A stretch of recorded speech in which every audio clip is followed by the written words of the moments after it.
Bonjour à tous, bonjour à tous ceux qui nous suivent. J'espère que vous avez passé une excellente semaine. Bienvenue à l'Instant Bible, ça fait plaisir de vous avoir à nouveau avec nous cette semaine et bienvenue à ceux qui viennent pour la première fois. Aujourd'hui, on va parler de l'Apocalypse. Quelque chose qui fait peur quand même. Et on va aborder ce sujet avec la pasteure Élise Lazarus. Bonjour Élise, comment vas-tu ? Bonjour, je vais très bien. Écoute, je vais tout encore mieux chaque fois que je vois ton sourire. Merci. Et on va aussi aborder ce sujet avec le pasteur Jétro Camille. Comment vas-tu Jétro ? Bonjour Nafi, je vais légèrement moins bien que toi, ce qui est déjà excellent. D'accord. Et effectivement. Alors aujourd'hui, on va parler d'Apocalypse. Souvent, c'est amené avec quelque chose qui fait très peur. Le jugement, la fin des temps. Quand je pense à l'Apocalypse, je ne sais pas pour vous, là on est en hiver, moi j'aime bien le dimanche, avec mon mari on se dit on va regarder des films interstellaires, là où tout d'un coup il y a la neige, c'est la fin des temps, tout le monde est dans une situation mais très catastrophique, et souvent quand on parle de la fin des temps et la fin du monde, on associe souvent ça avec une terre et une déchéance totale. Mais il n'y a pas que ça, il y a aussi le jugement dernier. Ça, c'est quelque chose qui me fait très peur. Parce qu'il va y avoir un jugement, on s'attend à savoir qui va nous juger, comment on va être jugé, quels sont les critères de ce jugement. Et vous allez m'aider à répondre à toutes ces questions, à toutes les personnes qui nous suivent. Si vous avez des questions, pendant que vous regardez, n'hésitez pas à poser les questions, on répondra, même si c'est la prochaine fois. Déjà, je vais vous demander... Qu'est-ce que l'Apocalypse et comment est-elle décrite dans la Bible ? Pour ça, je vais demander, Élise, s'il te plaît, est-ce que tu peux prendre Apocalypse 20, versets 7 à 15, s'il te plaît ? Bien sûr. Alors, c'est bien, c'est facile, c'est tout à la fin. Oui, la fin des temps. La fin des temps, la fin de la Bible, la fin de tout. Alors, j'ai 2 pages collées, c'est quand même dommage, c'est juste celle-là. Voilà. Donc, tu m'as dit Apocalypse 20. Alors, Apocalypse 20, versets 7 à 15, s'il te plaît. Bien sûr. Quand les 1000 années seront finies, Satan sera libéré de sa prison. Et il partira tromper les peuples qui sont dans le monde entier, c'est-à-dire Gog et Magog. Satan va les réunir pour faire la guerre. Ils sont aussi nombreux que les grains de sable au bord de la mer. Ils avancent sur toute la surface de la terre. Ils entourent le camp de ceux qui appartiennent à Dieu, la ville très aimée de Dieu. Mais un feu descend du ciel et il détruit les peuples que Satan a réunis. Puis, l'esprit du mal qui les trompait est jeté dans le lac de feu et de poussière brûlante près de la bête et du faux prophète. Ils souffriront durement jour et nuit pour toujours. Ensuite, je vois un grand siège royal tout blanc, avec quelqu'un qui est assis dessus. La terre et le ciel disparaissent devant lui et on ne les revoit plus. Et je vois les morts, les grands et les petits, debout devant le siège royal, et des livres sont ouverts. Puis, un autre livre est ouvert, c'est le livre de vie. Et les morts sont jugés selon ce qu'ils ont fait, comme c'est écrit dans les livres. La mer rend les morts qu'elle contient, la mort et le monde des morts rendent aussi leurs morts, et chacun est jugé selon ce qu'il a fait. Puis, la mort et le monde des morts sont jetés dans le lac de feu. Le lac de feu, c'est la 2e mort. Et si quelqu'un n'a pas son nom écrit dans le livre de vie, il est jeté dans le lac de feu. Alors, avant que tu me répondes, avant que tu me dises exactement c'est quoi l'Apocalypse par rapport à ce texte, quel est le style littéraire qui est employé dans ce texte et pourquoi ? Alors, je vais quand même répondre à c'est quoi l'Apocalypse ? D'accord. Parce que c'est pas ce qu'on pense en fait. Apocalypse, c'est un mot grec. On l'a juste francisé, mais on a pris apocalypto, je vais y arriver. Apocalypto, D'accord. c'est un mot grec, on l'a francisé. Apocalypto, ça veut juste dire révéler quelque chose, révélation. Il n'y a même pas le sens fin du monde. Tu prends un tableau avec une couverture dessus, tu soulèves la couverture pour dire le tableau en dessous, tu l'as apocalypto, tu l'as révélé. Voilà, point. C'est pas positif, c'est pas négatif, c'est on te dit des trucs. Voilà. Et donc, il y a un livre de la Bible, le tout dernier de la Bible, qui s'appelle Apocalypse. Et comme c'est un livre, et là j'en arrive au style littéraire, très imagé, pour parler de ce qui se passe en effet dans la fin des temps, à force, les gens ont pris ce terme-là pour dire « Ouh, Apocalypse, c'est... Il y a des explosions partout, il y a des trucs bizarres, c'est la fin du monde !» Schwarzenegger. Voilà, Apocalypse, no, tout explose.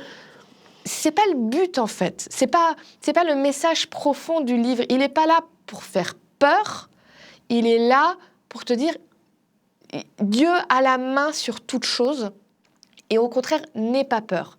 Mais c'est vrai que c'est un style littéraire dont on n'a plus trop l'habitude. Ça se faisait beaucoup à l'époque où ça a été écrit. Ce style-là, très...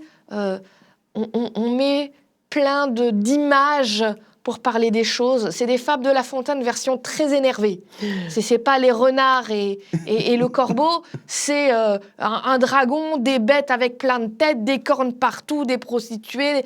Bon, c'est vénère, voilà, on va pas se le cacher. Mais le but, c'était vraiment d'avoir un impact fort pour dire « Soyez attentifs, il se passera des choses peut-être qui peuvent faire peur de l'extérieur, dans le monde entier, mais rappelez-vous, tout ça, ça a été prévu par Dieu. Dieu le sait déjà, et il sait déjà qu'ils ne gagneront pas tous ces trucs-là, toutes les bêtes bizarres, les dragons. Ils ont déjà perdu. Ils ne le savent pas, ils ont déjà perdu. » Mais du coup, est-ce que je dois prendre à la lettre ce qui est écrit? Parce qu'à un moment donné, on parle quand même de première mort, on parle de deuxième mort, on parle d'être dans le feu. Moi, je suis très frileuse, mais passer ma vie dans le feu ou autre, j'en ai quand même très peur. Donc, est-ce que je dois prendre... Tu mets les barbecues? Oui, j'aime aussi les barbecues. Barbecue éternel. mais du coup, est-ce qu'on doit prendre à la lettre ce texte? Non, essentiellement pour deux raisons. La première raison, Élise l'a parfaitement expliqué, donc je ne vais pas réinventer les choses. C'est écrit dans un style imagé, et les images portent des symboles, des idées. Par exemple, on te dit qu'à la fin des temps, il y a 144 000 personnes qui sont sauvées. Oui. 144 000, alors il faut savoir que les gens qui écrivent, ils sont friands, ils aiment bien une discipline qui s'appelle la gématrie. C'est... utiliser la valeur numérique des lettres en hébreu pour arriver à des choses symboliques. Alors 12, c'est les 12 tribus d'Israël, multipliées par 12, donc la totalité des tribus de la terre, multipliées par 1000, c'est-à-dire l'ensemble des sauvés. Et donc tu arrives à 144 000, mais c'est un chiffre symbolique, ou bien encore dans l'Apocalypse, juste après. Dans l'Apocalypse, disons 21, on te parle d'une ville. Oui. Une ville qui mesure 12 000 mesures en longueur, en largeur et en hauteur, donc c'est un cube. C'est quand même bizarre. Il y a 144 mesures, c'est peu un chiffre qui ne vient pas de nulle part non plus, 144, encore une fois. Oui, s'il y a un architecte qui nous regarde, il confirmera que ces mesures-là, pour une ville, ça fait une ville très bizarre si tu les prends au pied de la lettre. C'est pas très pratique. Et puis les murs sont en or, purs et transparents comme du verre. Il y a des pierres précieuses partout. Enfin, je veux dire, les portes sont faites de grosses perles. Il y a 12 portes qui sont 12 perles. Donc là, on voit bien que le sujet n'est pas tellement une description littérale, objective, rationnelle du XXIe siècle, des choses, mais ce sont des images qui sont là pour nous expliquer que ce sera une pureté, une perfection, une richesse, un bon goût. Enfin, ce sera vraiment chouette. Mais ça n'est pas là pour décrire la réalité. Et donc, pas besoin d'avoir peur d'un enfer éternel. Ça, c'est la première raison.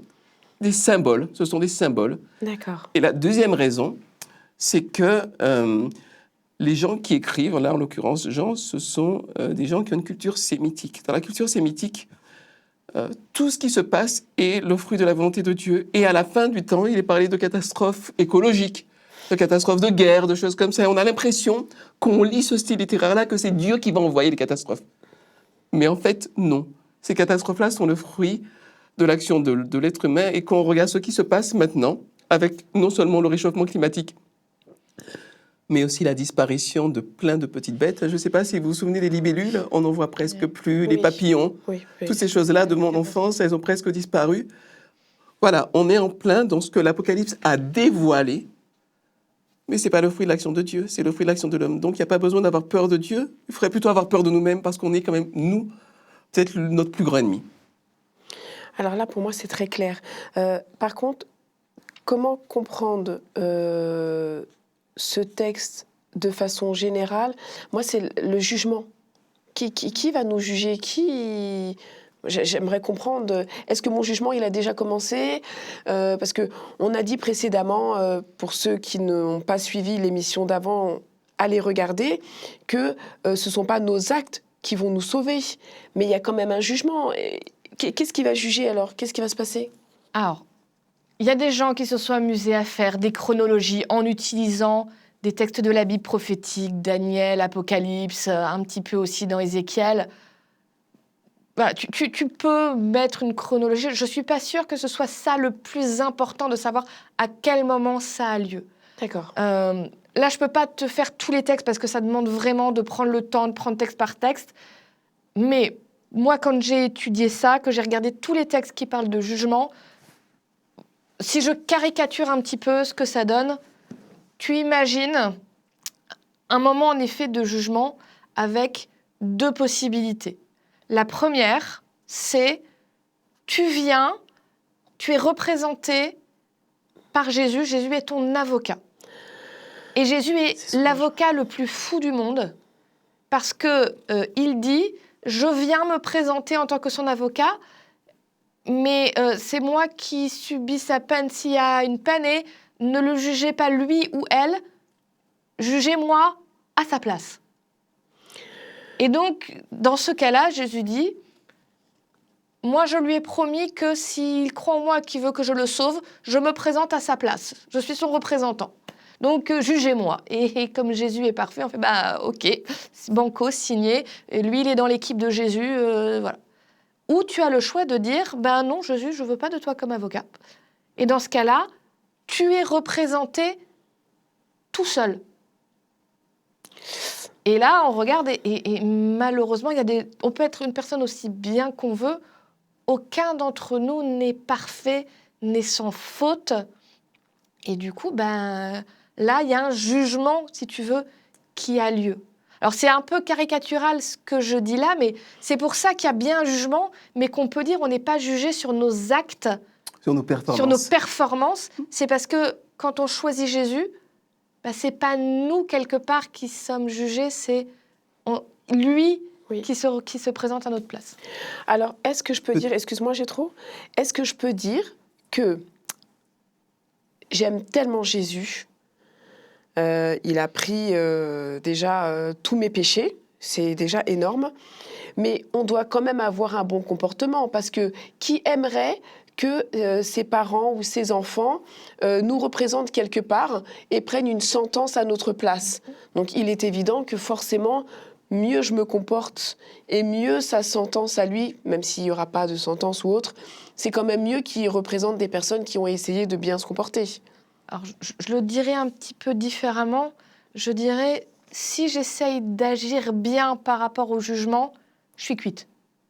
Je suis cuite parce que de toute façon, je n'y arriverai pas. C'est plus... je donnais un exemple de la vie courante. J'ai été babysitter. Pendant mes études, j'ai été babysitter. Et entre autres, j'ai été babysitter d'un enfant qui était réputé extrêmement difficile. Et je m'en suis pris plein la tête. Il en était à mordre, l'enfant. Mais j'ai jamais levé la main sur lui. J'ai jamais crié, je lui ai mis des limites, j'ai jamais crié et j'ai été systématiquement, en tout cas j'ai essayé d'être dans du positif et à lui faire comprendre que tu as le droit d'être en colère. Il avait le droit d'être en colère vu certaines choses qu'il vivait. C'est pas parce que tu es en colère que je t'aimerai plus.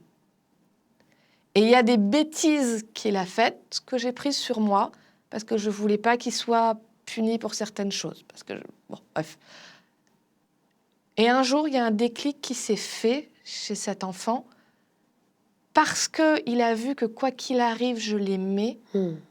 Son comportement a commencé à évoluer parce que quelqu'un croyait en lui. Parce que quelqu'un continuait à faire confiance malgré tout. Et il savait qu'il gagnerait rien de plus de ma part en agissant bien. Mais il a commencé à agir bien parce qu'il a vu qu'il y avait une autre façon de vivre. Alors, c'est un petit exemple, mais je pense que dans la vie spirituelle, quand on est chrétien, on veut agir bien, non pas pour gagner quelque chose, non pas parce que ça nous rendrait mieux ou que Jésus aurait moins de sentence ou quoi que ce soit, mais c'est tellement bouleversant de rencontrer Dieu. C'est tellement bouleversant de comprendre que Jésus t'aime complètement, réellement, sans tricher, quoi qu'il arrive, que tu es contaminé par l'amour de Jésus. Et qu'en effet, tu as envie de le rendre fier. Tu as envie qu'il soit fier de toi, tu as envie qu'il se réjouisse avec toi de tes victoires. Et donc, tu commences à changer et à vivre différemment. Donc, ce que tu dis, c'est que si je me suis convertie et que j'aime Jésus et que j'attends son retour, forcément, je serai transformée. C'est naturel. Je trouve ça bien. J'ai trop. D'ailleurs, pour ma part, j'utilise une expression, c'est l'amour de la lumière. L'amour de la lumière.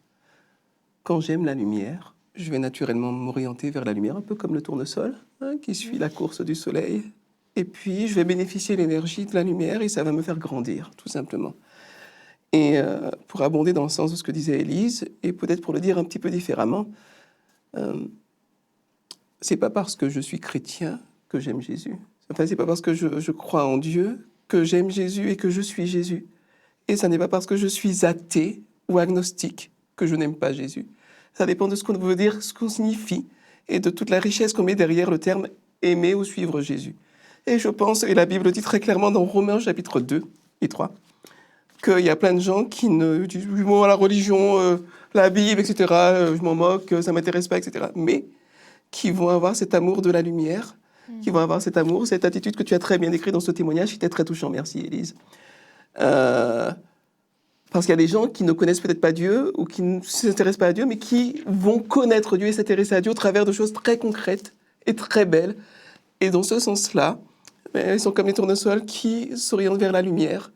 Et pour notre part, on a la chance de le faire au travers de la Bible, au travers de termes, au travers de la prière, au travers de la religion aussi. Et la religion, quand c'est bien vécu, quand c'est bien compris, c'est génial. Quand c'est mal vécu, quand c'est mal compris, c'est l'enfer. Mais ça n'est pas du tout indispensable. C'est pour ça que le jugement ne devrait inquiéter personne, sachant que l'amour de la lumière porte en soi-même sa propre récompense et sa propre valeur. Alors, j'ai tout compris. Aujourd'hui, j'ai compris très rapidement. Ça a été très, très clair. Il y a juste quelque chose qui m'embête un peu. Moi, j'ai des gens dans mon entourage qui ne croient pas en Dieu. Et je me pose cette question, est-ce que ces personnes...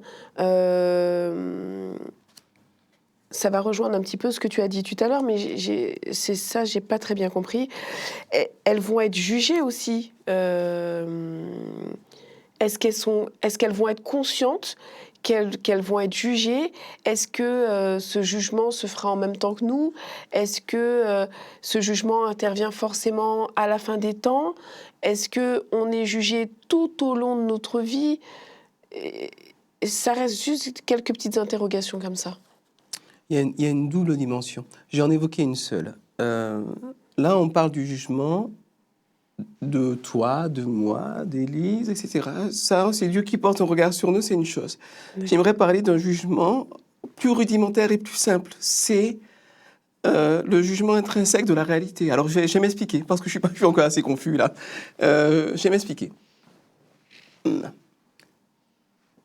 J'ai une rancune contre toi, je brûle ta voiture. Là, j'ai trop... Excuse-moi, mais on va pas bien s'entendre. Voilà, en plus, ton mari costaud, là, je risque de passer un sale quart d'heure. Mais enfin, bon, on est dans une hypothèse. Hein. Tu vas porter plainte, je vais être jugé par un tribunal, je vais être envoyé en prison. D'accord, mais indépendamment de ça, j'évacue complètement tout cet aspect-là. En soi-même, ce que j'ai fait porte sa propre charge. Et pour être bref, je dirais que le mal porte en lui-même sa propre punition, même si on ne le perçoit pas toujours, et même si on ne comprend pas toujours. Parce qu'on voit à court terme et qu'on a une perception qui est assez dégradée. On est un petit peu myope, si vous voulez, spirituellement. Et le bien porte en lui-même sa propre récompense, même si on est parfois short-sighted. On voit pas plus loin que le bout de notre nez. Et on se dit qu'on va faire le bien pour être bien jugé, pour obtenir des récompenses, etc. On ne se rend pas compte que faire le bien est déjà en soi-même une récompense. C'est une forme de myopie spirituelle. Et je vous ai dit la semaine dernière qu'il y avait des gens qui me convoquaient à l'orée de leur mort, se disant « Bon, maintenant que j'ai fait tout n'importe quoi, je vais me mettre en conformité avec Dieu, etc. » Mais c'est louable, si on veut, c'est louable. Mais c'est pas ça. C'est pas ça. Il faut que je puisse mesurer la valeur. Et il y a des gens qui le font. Il y a des gens qui vivent une vie de patachon, une vie strictement égocentrique, etc. et qui, d'un seul coup, découvrent ce que c'est que d'aider les autres. Notamment, j'ai vu un reportage avec de bons bourgeois de Lille qui se sont mis à aimer, à aider et à aimer les réfugiés. les migrants, enfin, comme on dit, je ne sais pas quel terme utiliser exactement. Réfugiés. Et leur vie a été bouleversée. Et c'est comme s'il y avait eu une apocalypse, un dévoilement, et qu'ils se sont rendus compte que finalement, ils étaient là, quoi. Leur réalité la plus profonde, la plus belle, était là. Et donc, si sans cesse je suis dans la perspective de la culture chrétienne médiévale, dans laquelle j'ai intérêt à filer droit, parce qu'à la fin des temps, il y a un Dieu qui va m'attraper par la peau du cou et me dire « Bon, alors, voyons voir combien de bonnes actions tu as fait, combien avec un plateau, combien de mauvaises actions. Ah, là, mon petit pote, c'est dommage pour toi. Allez, hop, en enfer. » Alors, tout ce que je vais faire va être conditionné, et vivre va être conditionné par cette perspective-là, mais c'est pas du tout ça. En fait, on a un Dieu dans la Bible qui le dit très bien dans Jérémie 31, à la fin du chapitre. Je vais pas le lire maintenant, mais c'est très beau. Il dit je vais mettre ma loi, mon caractère dans ton cœur. Tu n'auras plus besoin de loi, tu n'auras plus besoin de tout ça. Et tout ce que je te demande de faire, tu le feras naturellement parce que tu verras à quel point c'est bon pour toi, à quel point tu es mieux dans ta tête, à quel point tu es heureux comme ça. Et quand on comprend le jugement dans cette perspective-là, c'est quand même autre chose que de se dire il y a un Dieu qui arbitrairement va me juger. Ça n'a rien à voir en fait. Pour aller aussi sur ta question, parce que on est toujours un peu gêné de répondre à ta question. C'est quelque chose qui ne nous fait pas plaisir d'imaginer le jugement et d'imaginer des gens qu'on connaît, qu'on aime, qui vont être jugés. Je ne suis pas Dieu et heureusement. C'est pas moi qui juge qui est sauvé ou pas. Et j'en suis très contente. C'est pas dans mes capacités. Et il y a quelque chose dont je suis profondément persuadée, c'est que Dieu, aimant tous les hommes, il veut en sauver le maximum. La moindre petite miette de possibilité d'en sauver un, il la prendra, parce que c'est son but. Il y a un texte qui est dans Ézéchiel 33, où Dieu dit « Ce que je veux, ce n'est pas que le méchant meure, c'est qu'il revienne de ses mauvaises voies et qu'il vive. » Très beau. Voilà. Dieu n'est pas un Dieu qui fait un jugement égalitaire, objectif, les yeux fermés, tu sais, comme on représente avec la justice avec le bandeau qui pèse. C'est pas ça le jugement de Dieu. On a un juge qui est complètement de ton côté. C'est-à-dire, s'il n'a pas le choix de te condamner, il va le faire. Mais il veut pas. Il ne veut pas, il veut réussir à trouver une solution pour te sauver. Et tu parlais de personnes autour de toi, par exemple, qui ne croient pas. Et ça, je trouve ça quelque part très encourageant. Tu as cité un texte, je pense que c'est celui auquel je pense, dans Romains. C'était Romains 12 Romains 2. Romains 2. Ceux qui ne connaissent pas Dieu, mais qui font naturellement ce que prescrit la loi. Oui. Exactement. Donc, en gros, c'est un texte qui te dit, il y a des gens qui ne connaissent pas la loi de Dieu, qui ne connaissent même pas le nom de Dieu, mais qui naturellement vivent selon cette loi, et le texte en parle de façon très positive en laissant entendre qu'ils pourraient même être sauvés. Si vous voulez un autre exemple, c'est quelque chose qui m'avait beaucoup marqué. C'est particulier, c'est pas pour tout le monde. J'aime beaucoup la série de livres des Chroniques de Narnia, qui a été écrit par un chrétien, qui a écrit, c'est de la fantaisie, il n'y a pas de problème, hein, mais quand on a un regard un peu chrétien, religieux, on fait monsieur, t'as réécrit la Bible version fantaisie parce que t'as tout l'évangile là-dedans. Et il s'en cache même pas. Quand vous lisez le dernier livre de cette série, il s'en cache même plus. Il y a le lion Aslan qui dit « dans ton monde, tu me connais sous un autre nom, Dieu. » Ah oui. Et entre autres, quand il décrit ce dernier livre, décrit justement la fin des temps, le moment où il y a ce jugement et où ceux qui ont cru vont dans l'éternité, au ciel. Et dans le livre, il y a un moment une armée avec des gens qui sont vraiment contre Dieu, du coup, et qui essaient vraiment de faire du mal à ceux qui y croient, des gens qui adorent un faux Dieu. Et quand ils arrivent à ce paradis, ils n'en reviennent pas parce qu'ils voient un soldat qui était dans cette armée là-bas, qui a l'air tout perdu, qui cherche, et ils posent la question au lion Aslan, et Aslan leur dit « Cet homme-là, toute sa vie, on lui a fait croire des choses fausses, mais dans son cœur, il vivait comme s'il connaissait ma loi. Alors, je l'emmène avec moi, il va prendre un peu de temps pour comprendre, pour faire la paix dans son cœur, mais il va y être. » Bon, théologiquement, c'est pas exactement ça, mais il y a cette graine, cette idée de dire Arrêtons de voir Dieu comme un vieux barbu qui veut juste appliquer la justice à coups de Père fouet. Fouettard. Père Fouettard. Non, Dieu, c'est ton papa, c'est ton créateur, c'est celui qui t'a voulu. Il veut que tu sois sauvé. Il est prêt à tout pour ça. Il était prêt à mourir pour ça, à souffrir pour ça. Donc s'il a la moindre chance de le faire, il va le faire. Hein. Il y a une procédure, c'est très beau ce que tu dis, il y a une procédure qu'on appelle la procédure du plaidé coupable. Je pense que vous connaissez. Hein, en général, quand vous plaidez coupable, que vous reconnaissez vos torts, on vous fait une peine un peu moindre. Avec Dieu, c'est encore mieux. Quand tu plaides coupable, tu es récompensé. C'est vraiment génial. Et il y a un épisode qui le montre très bien dans la Bible, c'est le larron sur la croix. Alors il y a un gars, un criminel, vraiment un gars qui lui-même en train de mourir, il dit, bon ben, je ne l'ai pas volé quand même. Hein, j'ai vraiment été vachard, j'ai été cruel, j'ai été méchant. Mais lui, par contre, il ne mérite pas. Il parle de Jésus. Il parle de Jésus, qui est sur la croix à côté de lui. Et ça te montre que c'est vraiment pas une balance dans laquelle, contrairement à même ce que l'Église parfois a enseigné, je parle du christianisme en général, hein, c'est pas une balance avec un nombre de bonnes actions, un nombre de mauvaises actions. Parce que tu peux avoir vécu vraiment quelque part mal, mais à partir du moment où tu décides de faire un demi-tour et de repartir dans la bonne direction, t'es accueilli à bras ouverts par Dieu. Il y a plein d'épisodes. Le Fils prodigue, il y a plein d'épisodes dans la Bible qui montrent que Dieu, il est là et qu'il tape à la porte de ton cœur et qu'il veut qu'une chose, c'est que tu l'entendes et que tu viennes avec lui parce que lui, il a les bras grands ouverts. Et ça m'amène au point qui me semble vraiment fondamental, c'est que, à mon sens, je dirais, c'est personnel cette fois-ci, je pense que Dieu ne condamne personne. Je pense que Dieu offre à tous le salut et la rédemption, et que finalement, si moi je suis perdu, c'est que je me condamne moi-même et que je crache sur le salut qu'il m'offre. Et donc, effectivement, concrètement, je serai perdu, mais ce ne sera pas la décision arbitraire, unilatérale de Dieu, ce sera ma décision pleine, consciente et déterminée. Parce que, on l'a dit, on l'a vu, c'est pas la religion qui me sauve, c'est pas de croire qui me sauve, puisqu'il est dit dans Jacques 2 que même les démons croient que Dieu existe, mais ils ne sont pas sauvés pour autant. Hein. Donc, mais c'est cette appétence, cet amour de la lumière, et puis cette volonté de reprendre le bon chemin et de vivre bien avec soi, avec les autres, avec Dieu. Alors, merci beaucoup. Merci à vous deux.